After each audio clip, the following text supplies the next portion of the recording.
Otep à tous, bien-aimés frères et sœurs. Nous allons vous parler aujourd'hui de l'utopie européenne. C'est incroyable que les pays européens, à force de se réunir pour poursuivre un intérêt qui est injuste, c'est-à-dire dominer le monde, ou plutôt une partie du monde, notamment l'Afrique, se réunir pour piétiner l'Afrique, eh bien, ces gens se sont organisés dans une union qui est appelée à mourir. C'est comme, vous voyez la CEDEAO, et c'est normal, les mêmes causes produisent les mêmes effets. À force de vouloir dominer la CEDEAO veut dominer l'AES, la CEDEAO est en train de mourir de sa belle mort. L'Union européenne aussi va mourir de sa belle mort. Parce que les Européens ne se sont pas réunis pour être ensemble, pour évoluer ensemble, pour une cause juste. Les amis, ils se sont réunis pour une mauvaise cause. Parce qu'ils voulaient faire la concurrence avec les États-Unis.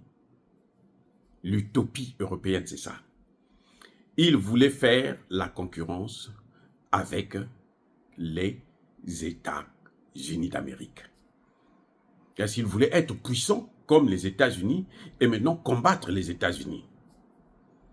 Mais les États-Unis ont été plus puissants que les États-Unis sont en train de les écraser. Les États-Unis sont en train de les coloniser. Les États-Unis sont en train de les piller. Les États-Unis sont en train de les dominer. Les États-Unis sont en train de les coloniser. Comme eux, ils nous ont colonisés, eux aussi sont en train d'être colonisés. Les amis, ça va de soi. C'est le karma. L'Europe, ce que l'Europe est en train de voir aujourd'hui là. C'est le karma. C'est le karma. Ils sont tellement habitués à s'organiser pour faire du mal. Mais cette fois-ci, ils s'organisent pour faire du mal à ceux qui sont plus puissants qu'eux. La Russie, on l'a vu, ils ont pris des sanctions. Bruno Le Maire, quand Bruno Le Maire disait qu'on va détruire l'économie russe, vous croyez qu'il savait que ce n'était pas possible? Non, parce qu'il croyait que c'était possible. Il croyait que c'était possible. Pourquoi? Mais parce qu'ils ont déjà réussi le coup en Afrique. Vous vous souvenez de 1885? C'était qui? C'était les mêmes Européens. Ils se battaient en Afrique, chacun poursuivait les intérêts et tout. On va s'organiser maintenant, on va se partager l'Afrique. Et chacun a pris sa partie. Ils se sont entendus et ils se sont regroupés. Donc, l'Union européenne, ils ont arrêté les guerres, ils ont tout arrêté, ils se sont mis ensemble. Maintenant, on va piller. On va faire du mal à ce peuple. Et ils l'ont fait. Et voilà ce que ça a donné. Une Afrique morcelée. Donc, quand l'Europe était en train d'être créée, ce n'était pas pour une bonne cause. Non. C'est pour ça que c'est une utopie. Ce n'était pas pour une bonne cause. Parce que vous savez, entre ce que nous voulons, nous, êtres humains, hommes, femmes, enfants, et ce que nous pouvons obtenir, il y a parfois vraiment un grand décalage. Ça, c'est le grand problème que les Européens ont. Ils ne se sont pas réunis parce qu'ils veulent être ensemble, avoir des mêmes valeurs et puis évoluer. Non, ils se sont réunis parce que, ils voulaient concurrencer les États-Unis. Et puisque les États-Unis sont forts, c'est 50 États, donc eux aussi ils voulaient. C'est pour ça que vous voyez, à tout moment, ils prenaient des États. Venez rentrer, venez rentrer, venez rentrer. Ils se sont tous regroupés et aujourd'hui, leur monnaie est flottante. La durée de vie de l'euro, là, elle est maintenant en train d'être problématique. Oui. Donc, on a voulu faire la concurrence avec les États-Unis parce que, bon, eux, ils sont 50. Nous aussi, on va être nombreux. Ça va être un grand État. Il y aura un grand marché. Et puis, on va... Mais ils sont en train de compter sur quelle matière première? Ils n'ont pas de matière première. Les matières premières qui viennent d'Afrique. Ils sont en train de se regrouper. Que, bon, maintenant, ce qu'on va faire, nous, ensemble, on va reprendre le texte de 1885, on va maintenant l'actualiser pour que nous puissions maintenant, cette fois-ci, on va coloniser l'Afrique, on va aller sur place, on va prendre les matières premières. C'est ça l'Union européenne. Ce n'est pas une union des gens qui veulent vivre ensemble, qui ont des mêmes valeurs. D'ailleurs, vous voyez qu'ils n'ont pas les mêmes valeurs. Ils n'ont pas la même culture. Vous prenez un Sénégalais, quand le Sénégalais vient au Congo-Brazzaville, le Sénégalais, la seule chose qui peut peut-être l'embêter un peu, c'est la langue. Mais il rentre dans le milieu là comme un poisson dans l'eau. Et vice-versa, vous prenez un Congolais, vous l'amenez au Mali, il a le soleil, il a tout, il a l'eau, il a le riz. Donc, il n'y a pas de... C'est-à-dire qu'on n'a pas besoin de s'adapter parce que c'est la même culture. Pour ceux qui ont eu l'occasion de vivre à l'étranger, aux États-Unis, dans ces pays où, des Occidentaux, quand vous vous rencontrez avec les autres, vous pouvez habiter dans la même maison, vous n'avez pas... Si quelqu'un ne vient pas, c'est-à-dire que ne vous pose pas la question, il ne peut pas savoir que non, lui, il est... machin. Là où je travaille, vous avez des Nigériens, vous avez des Camerounais, des Ivoiriens et autres. Non. Les gens pensent qu'on est tous d'un même pays. Pourquoi? Parce qu'on a la même culture.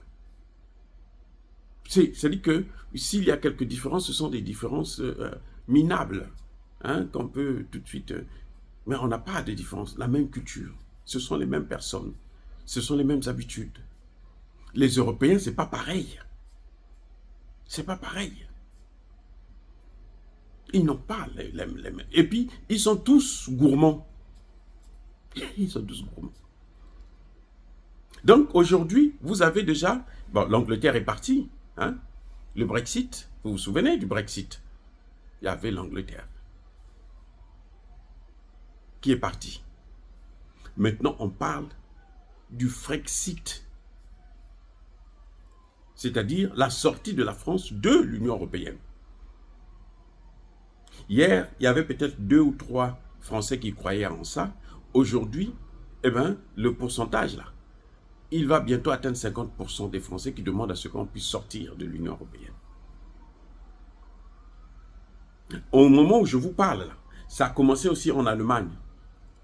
On appelle ça le Dexit. Et donc, ça est en train de faire du chemin. Parce que c'est pas, c'est-à-dire qu'une maison qui a été bâtie sur un sable mouvant, elle finira par s'écrouler. Ça va de soi. C'est la Bible qui le dit, c'est pas moi. C'est la Bible qui le dit. Ils ont construit l'Union européenne sur des mauvaises bases. Vous voyez la CEDEAO? La CEDEAO a été créée sur de bonnes bases. Depuis que les Occidentaux ont pris ça là, ils ont détruit donc le soubassement de cette maison CEDEAO. Et vous voyez comment elle est en train d'éclater. Ce que vous avez vu avec l'AES là, ce n'est que le début du commencement. Ça va continuer. Ça va continuer. La CEDEAO restera maintenant que dans les annales de l'histoire. C'est fini.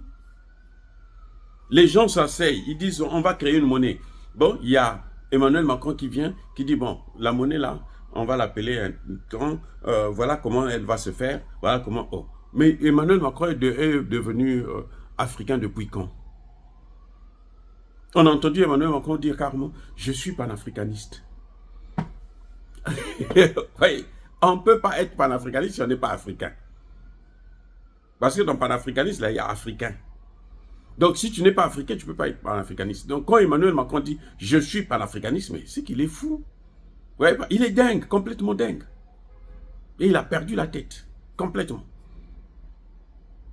Donc, voilà, les amis, c'est un peu ça que les Français, les Occidentaux sont en train de nous montrer. Quand vous construisez quelque chose sur de mauvaises bases, vous voyez pourquoi l'AES fait peur? Parce que l'AES est en train d'être construit sur de bonnes bases, sur une cause commune et juste. Si ce n'était pas ça, l'AES n'allait pas résister. Mais comme c'est de bonnes causes, c'est bon. Eux, c'est de mauvaises causes. Vous avez eu le Brexit, maintenant il y a le Frexit, il y a le Dexit. Soyez bénis les amis.